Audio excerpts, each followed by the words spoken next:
Last year, a single restaurant in Knightsbridge charged a diner £9 for a glass of still water. Not sparkling, not flavoured, not imported from a volcanic spring in Iceland. Still water. In a bottle. On the same street where pensioners walk past on their way to the post office. And that restaurant, it wasn't even the greediest one on this list. Over the past 2 years, I've been tracking UK restaurants and pub chains that got so comfortable squeezing their customers that the customers eventually squeezed back. Some of these brands lost millions.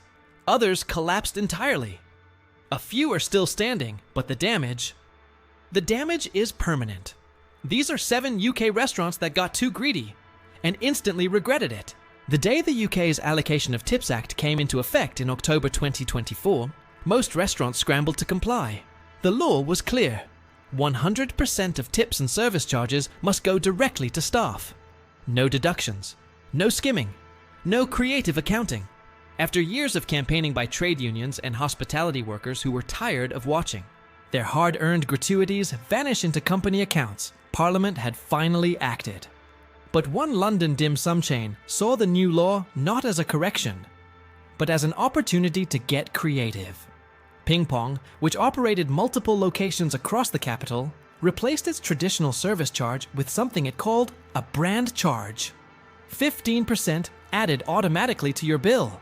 Now here's where it gets clever. And by clever, I mean infuriating. Because the brand charge wasn't technically a tip. It wasn't technically a service charge. It was a fee for the Ping Pong brand experience. So the restaurant argued it didn't fall under the new legislation. The money didn't have to go to staff. It went straight to the company. Think about that for a second. The government spent years crafting a law to protect hospitality workers. It came into force on a Tuesday, and by Wednesday, a restaurant chain had already found a way around it. Customers were baffled. The staff were furious, and food critics called it exactly what it was: a loophole dressed up in legal language. The backlash was swift. Social media lit up. Review scores cratered. Regulars who'd been eating there for years suddenly felt like marks in a confidence trick. And within months, Ping Pong shut its doors permanently. Not because the dim sum was bad, not because the lease ran out, because the people running it thought they were smarter than the law, and their customers proved them wrong. The brand charge, it turned out, cost them their brand. Let that be a warning to every restaurant operator watching this. Your diners are paying attention. More attention than you think. What makes this next one sting is how long it went on before anyone noticed. For years. Years. Waiting staff at one of Britain's most recognizable pizza. Chains were losing roughly $2,000 a year in tips, and most of them had no idea where the money was going. Unite, the trade union, surveyed its Pizza Express members and found that tips were being redistributed in ways that effectively subsidized the wages of other workers. Your server smiled, brought your padana, topped up your water, made sure your kids had crayons, and a significant chunk of the money you left to thank them ended up somewhere else entirely. The union's national officer for hospitality, Dave Turnbull, didn't mince words. He said tips were being used in a disproportionate distribution system. Now that's language that sounds clinical, bureaucratic, but let me translate it for you. It means a waitress in Bristol working double shifts, running herself ragged between tables, was funding somebody else's pay packet with money that customers had left specifically for her. Money that was meant to say, thank you. Redirected without her consent. Pizza Express wasn't technically breaking the law at the time. That's what made it worse. The rules were so weak that a major chain could redirect gratuities and call it policy. The government had first promised to tackle the tips scandal back in 2016. It took until October 2024 for the law to actually change.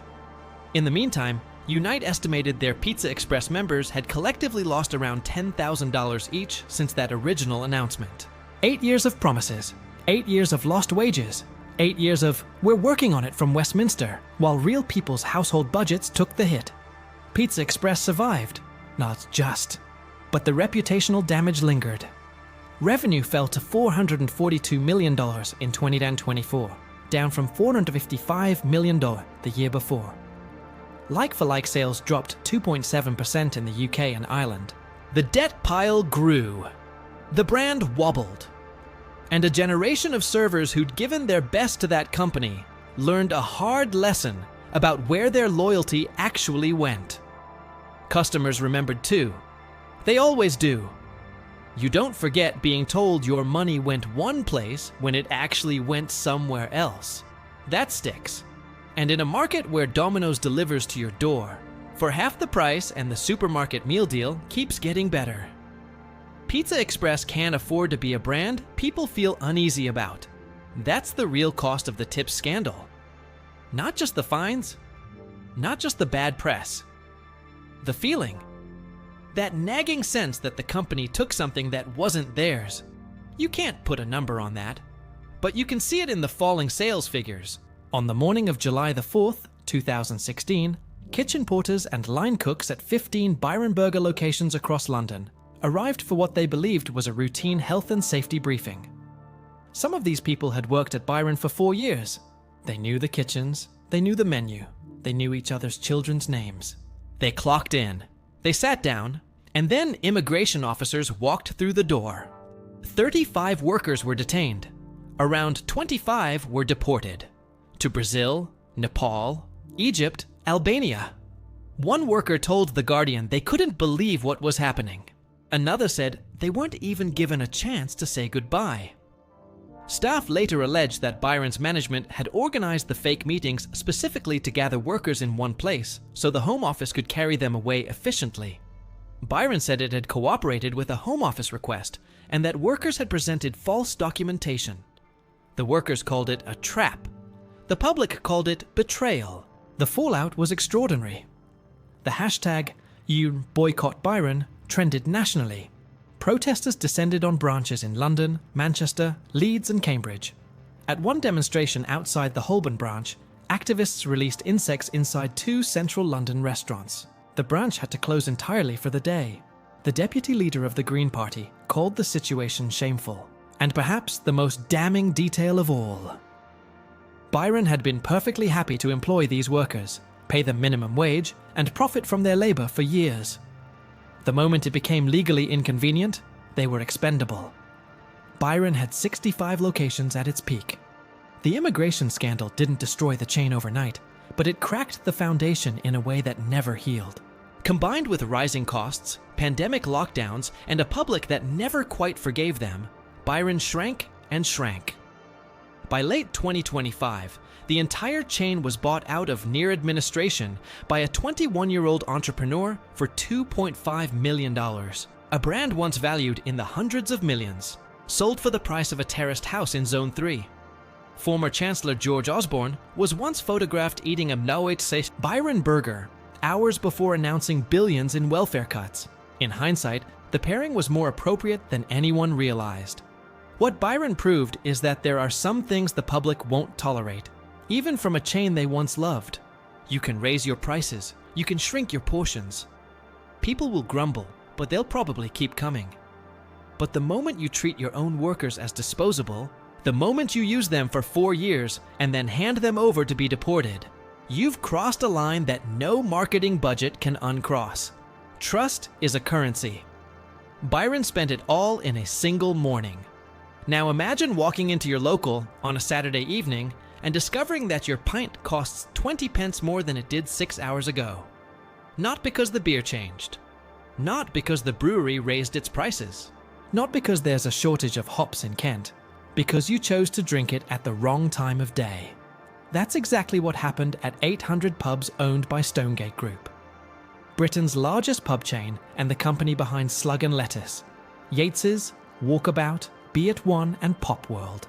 In September 2023, Stonegate introduced what it euphemistically called dynamic pricing.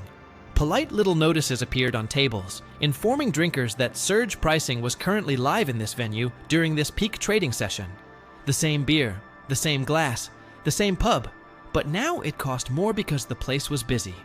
The company argued the surcharge covered extra staffing costs. Bouncers, on the door, more glasses to wash, longer hours for bar staff. One manager told The Telegraph a pint might cost 20 pence more on weekends. Other reports suggested the increase could reach as much as 1.50 during certain sessions. An O'Neill's pub in Soho, part of a different group using the same model, was found to be charging nearly £10 for a pint of Brewdog IPA after 10 o'clock at night. Even tonic water went up by a quid once the clock struck 10. The public reaction was volcanic. One customer posted online saying they'd been charged $40.50 for a small glass of cola and told people to avoid the place like the plague. Others called it absolutely outrageous and urged boycotts. Roger Protz, the former editor of the Good Beer Guide, called it an unhappy hour. CAMRA, the campaign for real ale, warned that dynamic pricing could damage the already fragile pub industry by confusing and alienating the very customers keeping it alive. Their CEO pointed out that pubs were already fighting to survive through a cost of business crisis, and penalizing loyal customers wasn't the answer. Here's what made it sting. Stonegate had doubled its revenue to $1.6 billion the previous year and reported EBITDA of $465 million. This wasn't a struggling village local trying to keep the lights on. This was a private equity-backed corporation with 4,500 venues, squeezing an extra 20 pence out of people who just wanted a Friday night pint with their mates. The British public drew a line. Some things, it turns out, are sacred. The pub is one of the last communal spaces left in this country. It's where people meet after work. It's where families gather on a Sunday. It's where you take your dad on his birthday because he doesn't want anything fancy. He just wants a pint and a chat. When you start charging people more for that experience based on what time they walk through the door, you're not optimizing revenue. You're dismantling what makes the place worth visiting in the first place. I need to stop here for a moment, because while I was pulling together the final 3 entries on this list, I noticed something that connects all of them, and it changes how you should think about every restaurant we've discussed. Every single one of these businesses made the same fundamental miscalculation. They looked at their customers and saw wallets, not people, not regulars, not families stretching a pension or a part-time wage across the week. Wallets. And in every case, every single case, the greed wasn't born from desperation. Stonegate wasn't on the brink when it introduced surge pricing. Pizza Express didn't need to redirect tips to survive. Byron didn't need to entrap its own staff. These were choices made in boardrooms by executives in expensive suits who believed the British public wouldn't notice, or wouldn't care, or wouldn't have anywhere else to go. The final 3 entries are worse because they didn't just misjudge their customers, they insulted them. There was a time when Jamie Oliver could do no wrong, a cheeky Essex boy who taught the nation to drizzle olive oil and twist spaghetti with confidence. He campaigned to fix school dinners. He showed families how to cook proper food on a budget.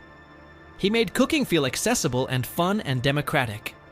And then he opened restaurants. Lots of them. Jamie's Italian, 15, Barbacoa, Jamie Oliver's Diner. At one point, there were 25 locations scattered across the UK, from London to Leeds. The problem wasn't the food. Not initially. It was maths. Oliver later admitted that he struggled with numbers, that the basics of running a restaurant business had eluded him while he focused on expanding the brand. Rent was astronomical. Business rates were climbing. The chain opened new locations faster than it could fill them.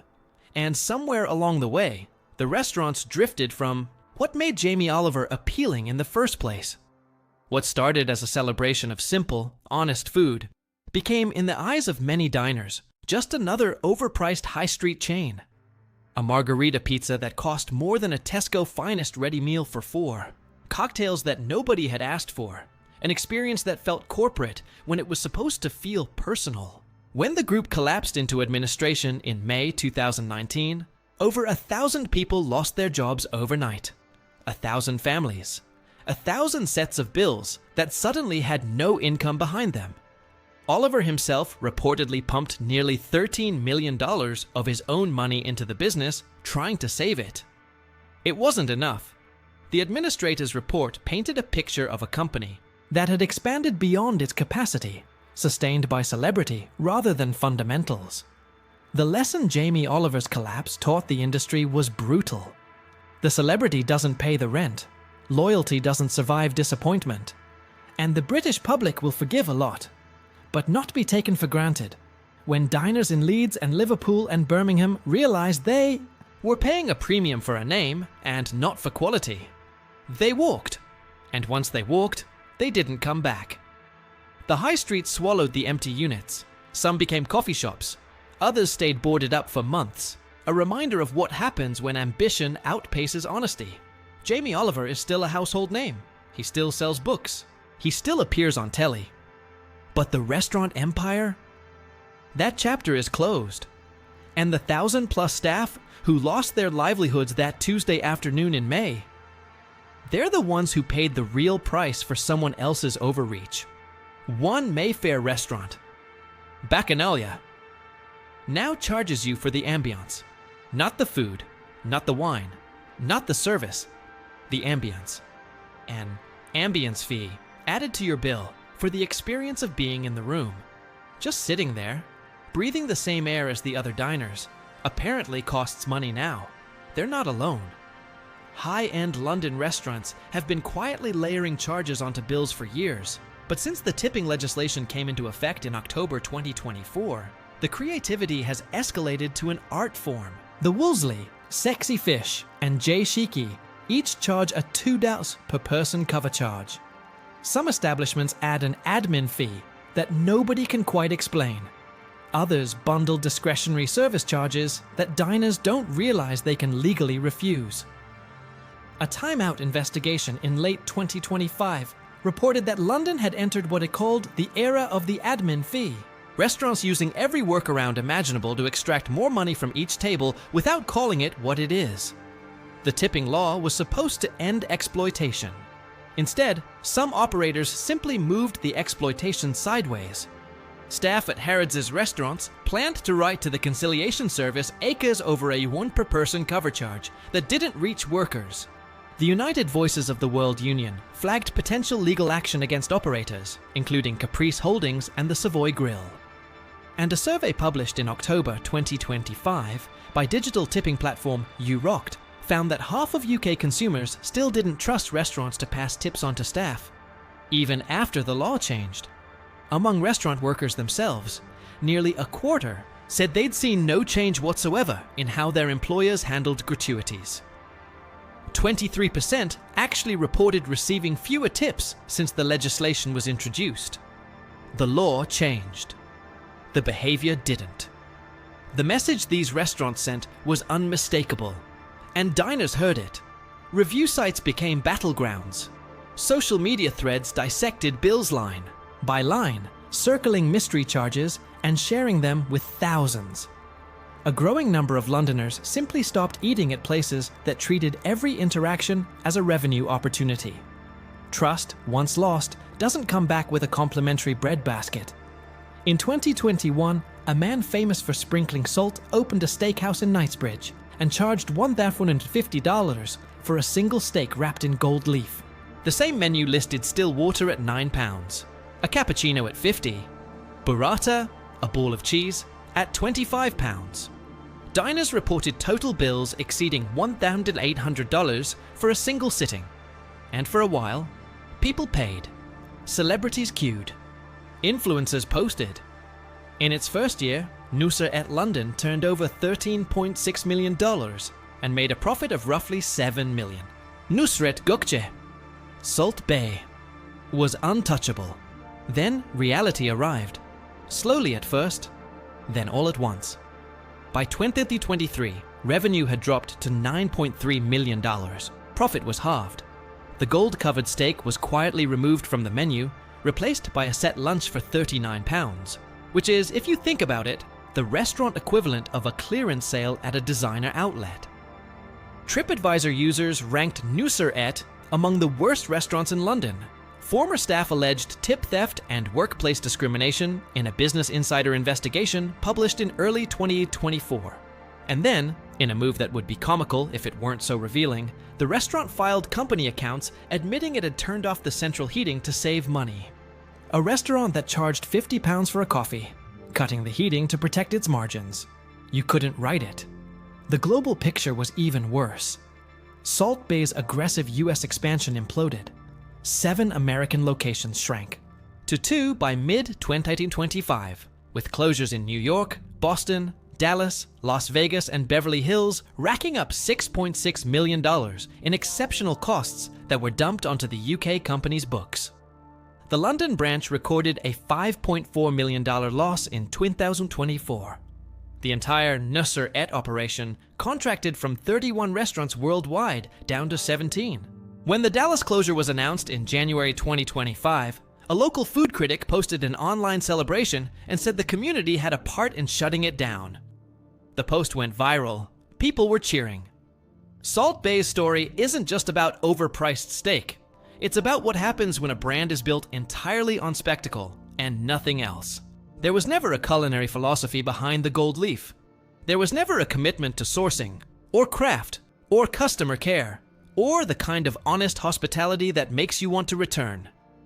There was a viral video from 2017, a flamboyant arm gesture, and a price tag designed to make wealthy people feel important while everyone else watched on Instagram.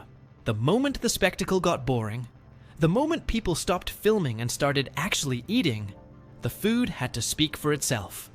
And it couldn't. Not at those prices. Not in that economy. Not to a public that had grown tired of being treated like an audience rather than guests.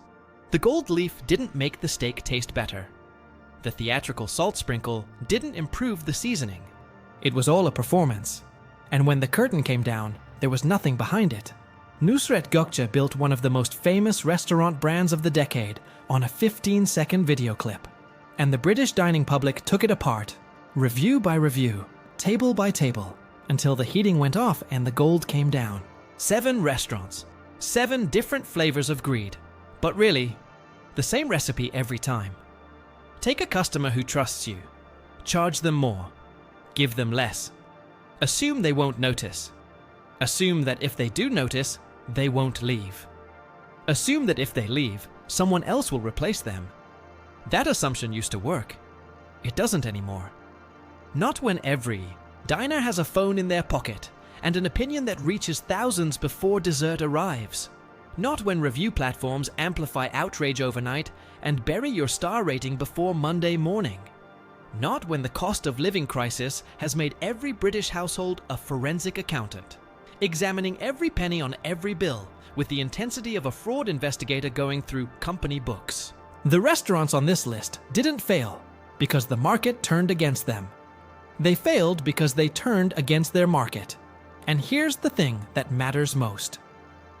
Every one of these stories only came to light because ordinary people paid attention. A waitress in Bristol who checked her payslip and noticed the numbers didn't add up. A pub regular in London who photographed a surge pricing notice and posted it online. A diner who shared a £9 water charge with their followers.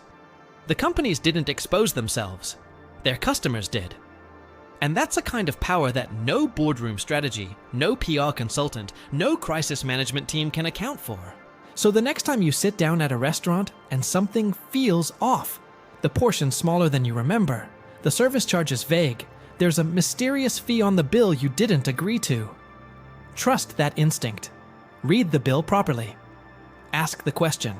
And if the answer doesn't satisfy you, leave the kind of review that makes a corporate PR team lose sleep on a Sunday night.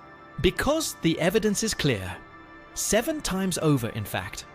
When enough people push back, even the greediest restaurants in Britain have to listen. Or they close. If there's a restaurant or pub chain you think deserves investigation, drop the name in the comments. I read every single one. And if this reached you because someone shared it, that's exactly how this works. Every share puts this information in front of someone who needs to see it before their next meal out. Subscribe if you want to catch the next investigation. There are more coming. The testing's already underway. And some of the results, honestly, some of them will surprise you.